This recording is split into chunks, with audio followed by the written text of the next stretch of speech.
Oh, right. Back with our everyday anti-terrorism series, and we're going to talk about public safety consideration during or after an event.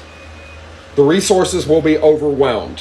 What does that mean? It's going to take a minute. If you call 911, it's going to take a minute for them to get to you, whether that be police, fire, or rescue. Okay? There's only so much to go around. So what that means for the private citizen is you are on your own, at least for a while. What does that mean for the public safety professional? You just got one hell of a workload put on you. That's the way it is. Mutual aid. For the private citizen, when mutual aid gets brought in, maybe it's neighboring departments, like here where I'm at. If the sheriff's office calls mutual aid, the sheriff's office is primary law enforcement where I'm at, you're going to get troopers, you're going to get game wardens, you're going to get police officers from towns in the county, whichever one's closer. Those are the ones that are going to be showing up. With big events, you're going to get state assets coming in from all over, federal assets coming in from all over. So for the private citizen, you're going to see some new faces that might not necessarily be your buddy from high school or buddy from middle school, right?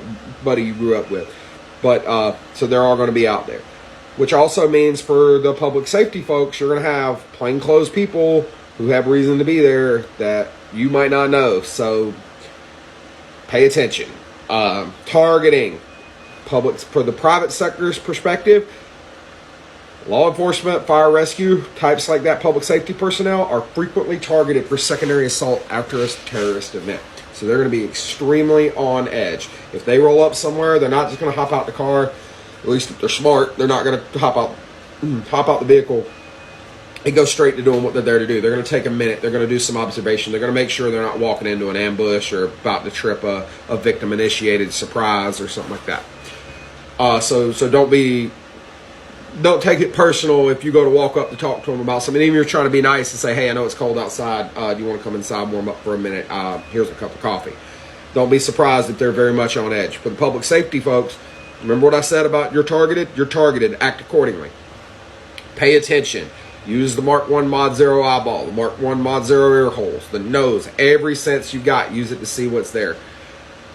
On both sides, as mentioned with mutual aid, there will be a greater presence. That means those looking to,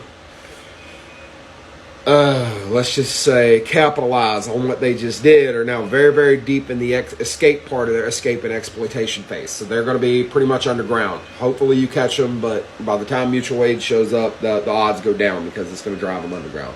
But from the private citizen's perspective, be on your P's and Q's because they're on edge and there's a bunch of public safety out there. So there you go.